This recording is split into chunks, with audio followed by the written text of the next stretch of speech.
They'll need to get the play off quickly. Here we go. They just get the play off. Now Prescott. Out left side here to Bryant. The completion good for 3, and it's second down. Here's the offense, and I don't know what more you can say at this point in his career about Jason Witten. You just give him full respect. This is a guy who knows how to do everything on the football field. Not just catch the ball, but huge in the run game with his blocking at the line of scrimmage. They'll set up the screen to Elliott. Oh, nice move. And they're able to get this one across the 35. A nice pickup there, 10 yards, and it'll move the sticks.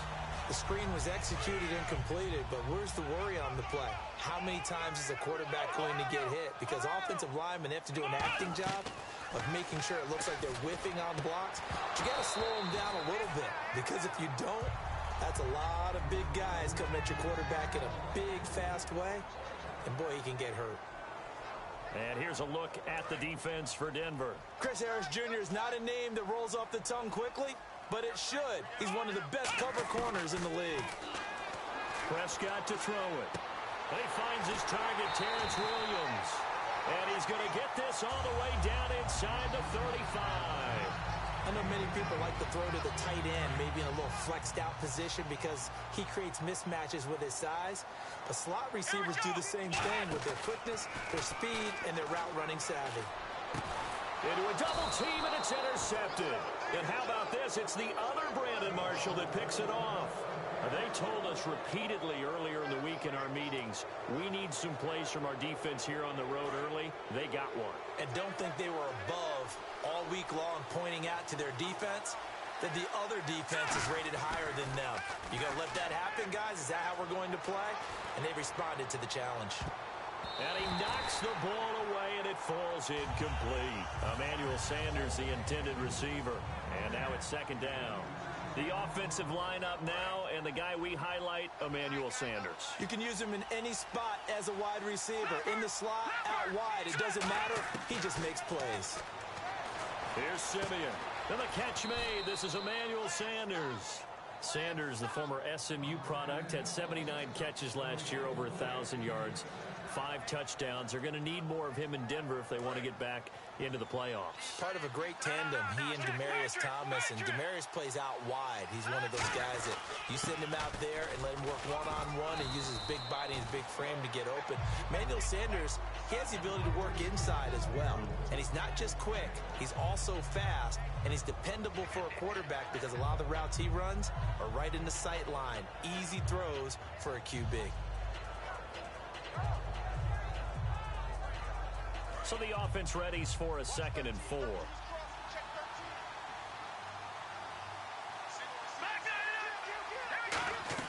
To throw on second is Simeon. He throws and he hits the slant route to Thomas. Well, the bad news, the Denver Broncos didn't make the playoffs, but the good news for Demaryius Thomas, he was over 1,000 yards again as a receiver. 6th straight year he's done that, but yards per catch and touchdowns down a little bit. Any of that due to the change at quarterback? Think about it. For him now, in the last 2 seasons, he's had to get used to 4 different quarterbacks throwing him the football. I think that yards per catch will go back up when he gets some consistency. David Irving in there to make the sack. He buries him for a loss of 10.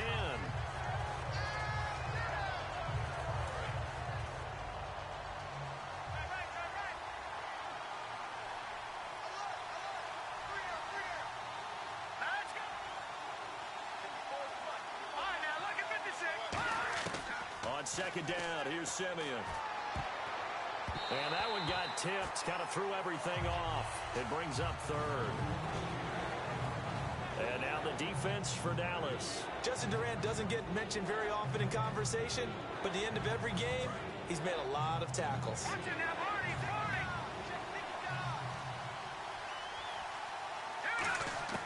3rd and long, it's Simeon.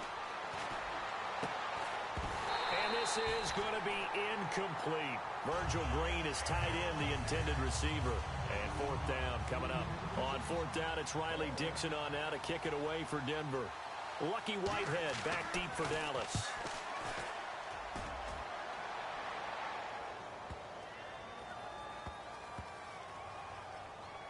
Oh, boy, he feels... And, oh, that is going to be a safety. Well, we thought these two defenses, they might come to play. One has already come to play here. A safety for the opening points of the game. Brandon, let's file this play away because if it turns out to be a tight game, who knows? This could wind up being the difference. So after that safety, now a free kick situation forthcoming as they punt it away from the 20. And Denver getting set to take the field. They've got the lead. Last time had to punt it, though. What's the key to this drive? I think it's leverage. Leverage. Big guys up front. You know the motivational speech on the sideline is, guys, give us an opportunity. Protect the passer, create space for our runners, and let's go ahead and give these guys. Low man wins. Let's go do it on this drive. We'll watch that leverage on this drive. No gain on the play. It'll be second down. Great play there off the end. Question, Charles, in a 4-3, you hear about the D tackles a lot. What's the role of the ends? What they want to do is control the edges of the defense. And you always hear about an offense talking about setting the edge in the running game. Well, the defense wants to do exactly the same thing. And the defensive end, often against an offensive tackle, sometimes a tight end, they can't let themselves get hooked and let a running back get outside. Because if they do that, that hurts the integrity of the defense overall. My man, the encyclopedia. Fresh set of downs here.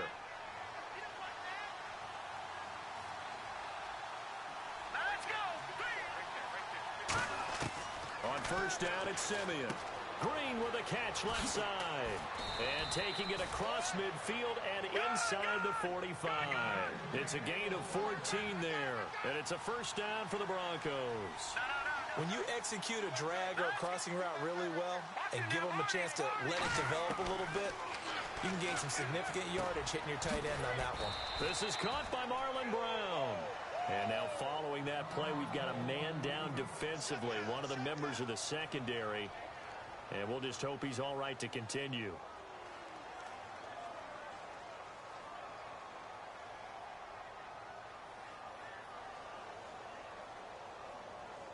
And this should be the final play before the quarter ends. Now a first down throw, Simeon. Over the middle here to Brown. And down inside the 15, shy of the 10. Back alongside Charles Davis, I'm Brandon Gaudin. It's Bronco football to begin quarter number 2. And they're on the move here. They've got it 1st and 10. And now the offense operates in the red zone. Shift together here from the D-line. On 1st and 10, Simeon. This will be caught just inside the 10. 7 yards, the pickup on the pitch and catch. And there's a completion to the tight end. And look at the size of these players nowadays. At that spot, 6'4", 6'5", and up. A lot of guys used to be basketball players. Somehow came back to football. That's really good for the game of football. You get better athleticism, great hand-eye coordination, guys who know how to control their bodies when they run their routes.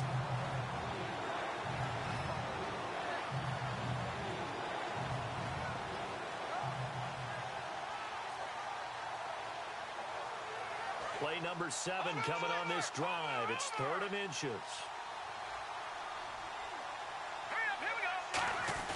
On 3rd and short, this is Janovich. Just a gain of a yard, but it's going to set him up with a 1st and goal.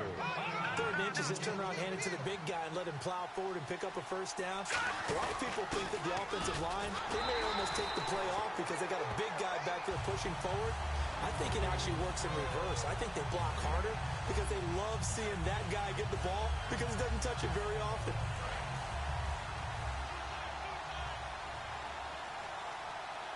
They come out with 1 back and 3 tight ends. And caught by Sanders. Touchdown Broncos. Emmanuel Sanders from a yard out. And the Broncos will add on to their lead.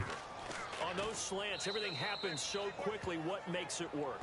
The timing between the passer and the receiver. In this case, a slant route ordinarily is probably about 3 steps before you go on the slant. In this amount of time, I think it was a 2-step deal. Boom, put his foot in the ground and got inside for the pass. Got inside for the pass, got inside for the catch and the score.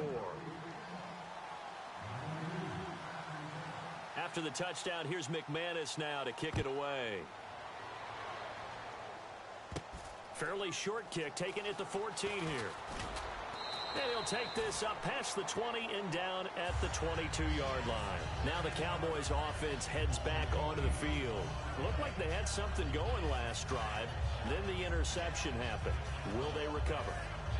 The memory they need to keep with them is that they did have something going. They were moving the ball on offense, had a nice sequence going. Don't worry about the other part. You can't get that back. Let's go back to what you were doing well before. I thought you were going to say they need to have no memory, but remember the good part, forget the bad. I like that even better.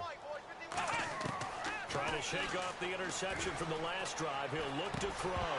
And it pops free. The collision there jarred the ball loose and brings up second down. Little lull in the action here to go over an offseason storyline that's kind of interesting. L.A. a couple years ago, they have no teams, and now they're going to have two with the move from San Diego to L.A. What does that mean for the league and for the Chargers? It seems like an easier transition, doesn't it, than St. Louis when they moved back to Los Angeles. Less culture shock. Less culture shock, less, obviously geography, the whole deal. But it's a transition is not going to be easy. Remember, they're going to go play in a soccer stadium essentially for at least the first couple of years before they share a stadium with the Rams. Dez Bryant with nothing but green grass ahead of him. Touchdown, Cowboys. Dez Bryant, 77 yards. And the Cowboys draw a bit closer. Good pass, clean catch, and a house call there on the fly route. And not that much room to operate. So that tells you about his acceleration. We always talk about being able to go from 0 to 60 real fast. It took him less time than that to get to top speed and complete that play. Set now to kick this one away, and off it goes. And this will not be returnable. It's out of the back of the end zone for a touchback. And Denver getting set to take the field. And they'll just simply be looking to build off the confidence of the last time out where they scored a touchdown. Then confidence is powerful, isn't it? When you've scored once, you feel like you can go back out there and get it done again. Doesn't matter what the defense throws at them. They feel like they're in a groove right now, and they want to get out there and show it. Yeah, hoping to stay in that groove here this go-around. To throw is Simeon. Left side here to Sanders. And they get him down, but not before he takes it across the 40-yard line. They go play action here on first down. And Green with a catch left side. Give him a couple on the catch. It's 2nd and 8. Got to give credit where it's due. Really nice defense on that play. The pitch and catch was successful, but not any run after it. And they still need 8 yards for the first here on 2nd down. Possible run anticipation here as the D-line sandwiches together. Now it's Simeon trying for Brown, and it's intercepted. Picked off by the linebacker, Sean Lee. And they are going to set up shop at the 40-yard line. And out now come the Cowboys. And they're going to need another score. Got one last time, but still down here. When you're playing catch-up, every possession becomes crucial, doesn't it? It's vital. Get back out on the field, punch it in the end zone again. They know it's not easy, but what they do have going for them, they did score the last time. They think they've got a good formula working. And what about the defense? Well, now you're just saying to yourself, okay, gave up a score last time. What adjustments do we need to make to slow them down now and get the ball back for our own offense? Is it more pressure? Is it more zone? What do they have to do? They're trying to figure that out themselves. We'll see if they can figure that out right here. So we've got a 2nd and 5. Looks like the defense in press coverage here. He'll come out in the pistol. On 2nd down, Elliott. And he'll be taken down just shy of midfield after a gain of about 4. Derek Wolfe there on the tackle. Frustrating for a defense, energizing for an offense. Finding a way to create that type of yardage in your running game, got to make the guys carrying the ball very, very happy. And he will have a first down here at about the 40. Give him 10 yards on that one, and that'll earn him a fresh set of downs. We really didn't have any doubt that he was going to be one of the top-rated rookies coming into the league, especially as a runner. And he's given us no reason to change our minds. That's a big-time run, and the production that he showed us in college is translating very well into the National Football League. 2 minutes remain here in the first half. We're back to Arlington right after this timeout. Now a play fake here on first down. Escaping the pressure right. And this is caught. right along the sideline. What a job of keeping the toes in bounds there. And now a first down following that long gain. And the young buck showing that ability, that agility to dance outside of the pocket, complete the deep ball. And don't think for a second that the coaching staff didn't have their heart rate accelerate a little bit there, right? Anytime you have... And no escaping this time as he'll go down. They got him for a sack. Sylvester Williams getting in there from his defensive tackle spot to snow him under for a loss of 4.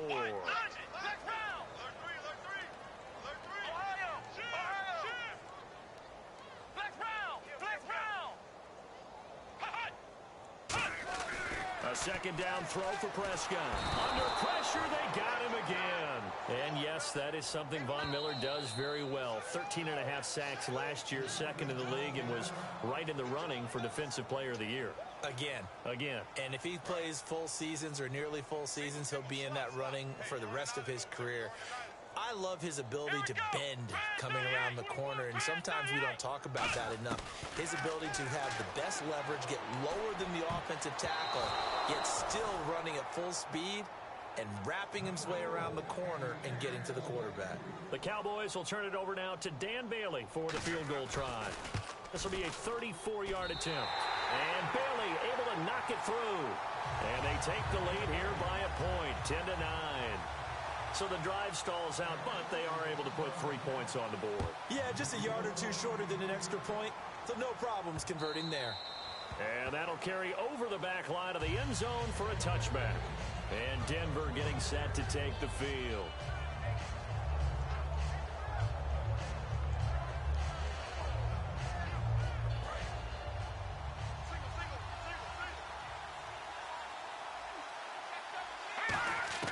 They go back to the air here after the INT on the last drive.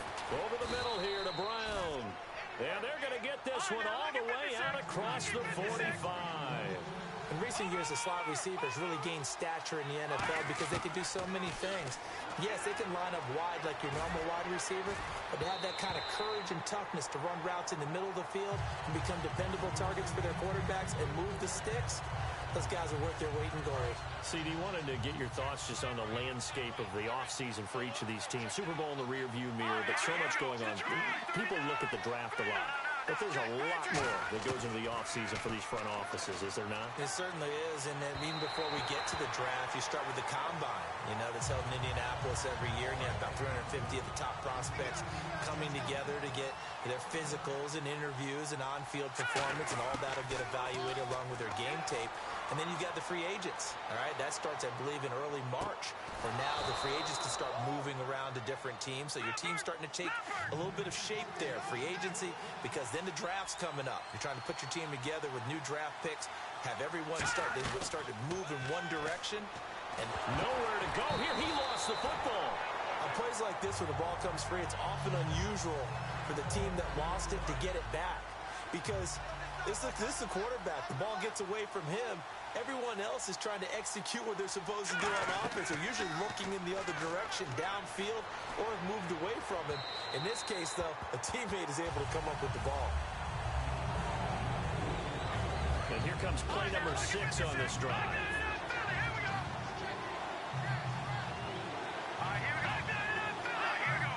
They'll put 2 receivers left, 2 to the right. Back to throw, Simeon. Demaryius Thomas, the intended receiver, and it's 4th down.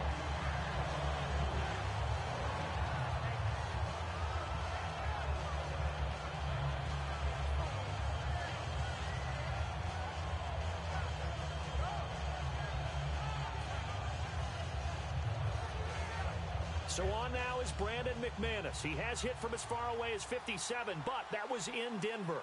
This will be spotted just shy of midfield, a 59-yard attempt. And that one's not going to get there. Not enough juice, an ambitious effort, but it's well short. And this score will stay right where it is. And this is one of the risks you run when you attempt a long field goal. If you miss, the defense takes over the spot of the placement. So now they've got a chance to get one more drive in before halftime. They come out 5 wide, 3 of them to the right side. Now Prescott.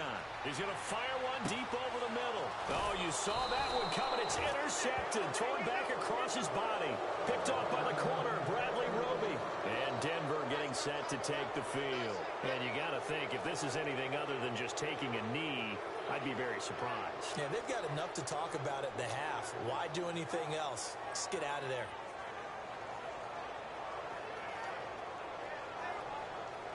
And they line up now for what will likely be the last play of the first half.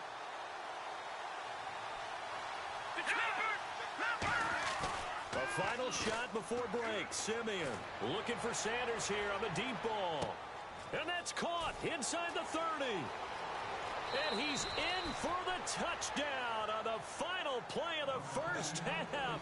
The prayer is answered. How did they get that done? So instead of trailing into the lockers, they grabbed the lead with the clock reading all zeros before intermission. I would love to go into the locker room with them because right now they're riding a nice wave, aren't they? They're feeling good about themselves. I know the coach is going to be talking to them about calming down, taking it easy. We've got a whole second half, but use the way we finished the first one to start the second. We have hit halftime. Still 2 more quarters to go. We'll take a timeout. We'll be back after this. You're watching the NFL, and it's on EA Sports. It's in the game. This is fielded a couple yards deep. And the decision to come out is going to cost him 5 yards with a new rule as he's taken down right at the 20-yard line. Here comes the Broncos offensive unit here as they'll have it first to begin this third quarter. They have the lead now. They'll be looking for some separation here as we begin the third quarter. I like the way you term that because now I think they go a little bit deeper into their playbook. They like what they did in the first half. That worked okay. But in order to get the separation that you just talked about, change things up a little bit. Change your tendencies, try and hit them a little bit more with some things they didn't see in the first half. We'll see if they do just that. On second down, Anderson. And they'll take him down at the 31-yard line. It's a 7-yard gain there, and it's good enough to move the chains. That's a good, nice, crisp run for a first down. I wonder if the defense might have been loosened up a little bit, maybe anticipating a pass instead of the run that they got.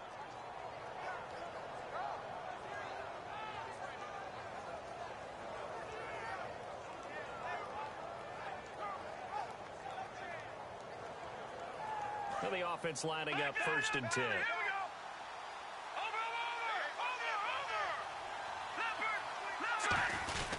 Again, Anderson. And he'll be limited to a short gain up to about the 34-yard line. 2 yards on the pickup there. It'll be 2nd and 8. And they're going to hurry back to the line now. To throw on second is Simeon. That's a good play by the guys on the defensive side of the ball. Held them to a gain of 2. And that changes the playbook a little bit now for the guy calling plays. 2nd and 8. Now he's got to probably think about going to the air instead of maybe staying with the ground game. Coaches really don't care from what position they get this. But run after the catch ability, rack ability, is often the difference between winning and losing and changing field position.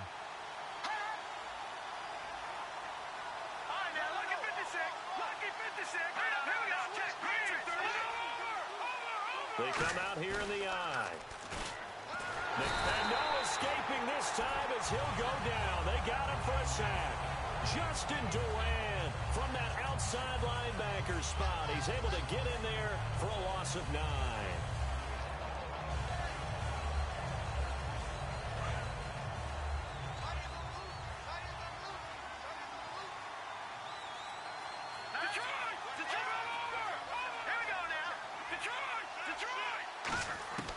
On second down, here's Simeon. His throw incomplete.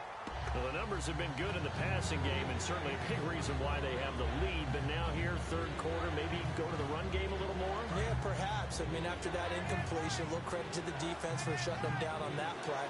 Maybe you try and run the football a little bit more in this spot. They have to feel good about how they've been throwing it overall. He gets it to Brown, complete.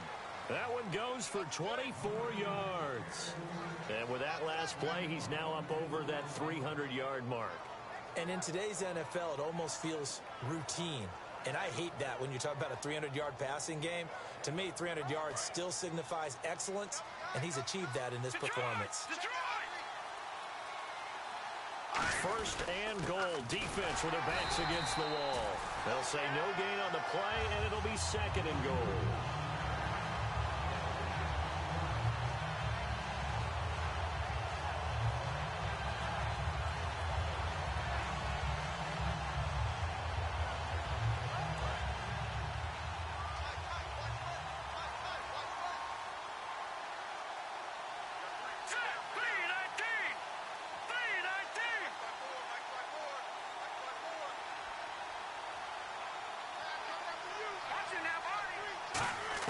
Here's Simeon now on second down. And he'll take it into the end zone for a Denver score. Marlon Brown from 6 yards away. And the Broncos will extend their lead. As a former DB, you might not like to see that, but from a wide receiver's perspective, those are the plays they dream of. Correct on both counts, all right? Because once he took off, I mean, let's face it, that should have been done in Big Sky country. Aren't any speed limits out there? And off he went. Glad I wasn't the one trying to chase him. Now we take a glance at the offense as they work their way back out for their first possession of the second half. They're down in this game. A chance for the offense, though, to put something on the board, get some momentum here in half two. Try and get things kick-started for them. And you know at the half, they discussed how they were going to get that done. This is where scripting comes into play a lot of the time. How many plays do you script coming out of the Most of the time in the first half, you're scripting 12 to 16. I think in the second half, you're really scripting more like 8 to 10. Kind of a starter or an opener, whatever terminology they use. Just something to get you off to a quick start.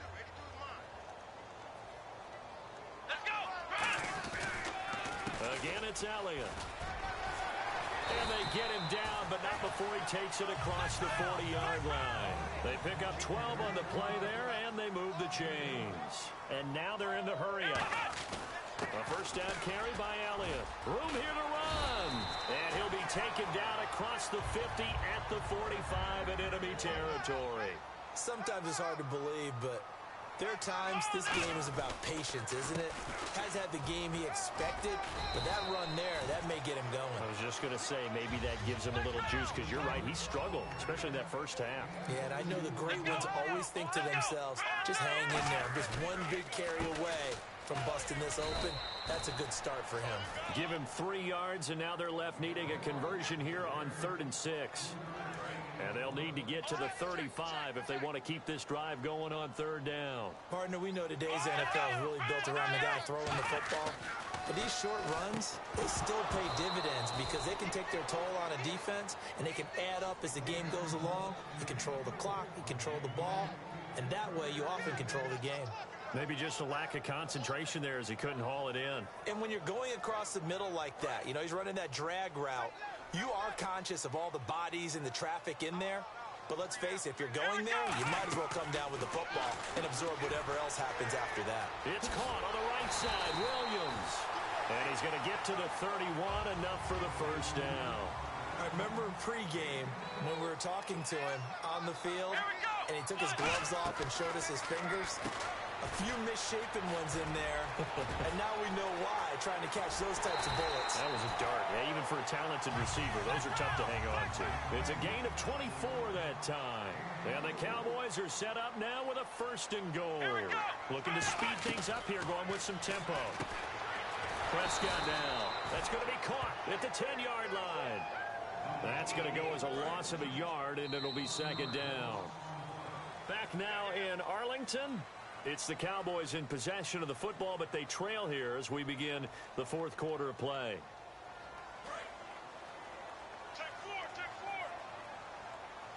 Looking to jam the receivers at the line here. Press coverage look defensively. Prescott yet again. And that one got tipped. Kind of threw everything off. It brings up 3rd. Anytime a ball's thrown in the middle of the field and it's popped up in the air, I expect someone to catch. It doesn't matter whether it's offense or defense because there's usually a great amount of bodies in that part of the field. In this case, no one came up with it. Got a man, and he hits him in stride. The field goal doesn't help. They're going to go for the 6 here on 4th and goal.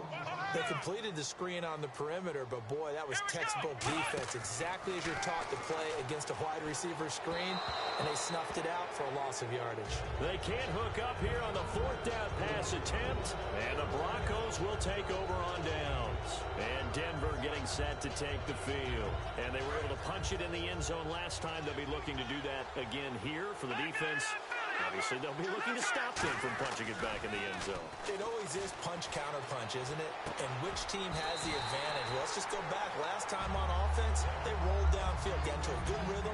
You can see a little more bounce in and out of the huddle. You can see the sideline really get into the game. So defensively, you're thinking to yourself, how do we take that away from them? How do we get the advantage back? Let's see what they come up with. I think pressure is always the first way to go. You love pressure. I love it. We'll see if they dial it up this drive. Detroit! 2nd and 10, Simeon again. And he'll be hit as he releases it, and that'll fall incomplete. It's a tried-and-true formula, and I don't think it'll change for as long as we play football. If someone's trying to throw the ball, and you can put pressure on them and make it tough, that's only going to help your defense. Yeah, he sensed being hurried. He got rid of it before taking the hit, but incomplete. Left side here to Sanders. That one goes for 13 yards, and it moves the sticks. And defensively, they just don't seem to have much of an answer for this passing game. Not at all. Look at the confidence that's exhibited here. With that type of a lead, clock on their side, instead of running it, they're still throwing it, trying to pick up first downs and keeping the football. And after the play on the ground, that brings up 2nd down here. Back to the ground. This time it's Anderson. And they're able to get this one across the 35. It's a 10-yard pickup.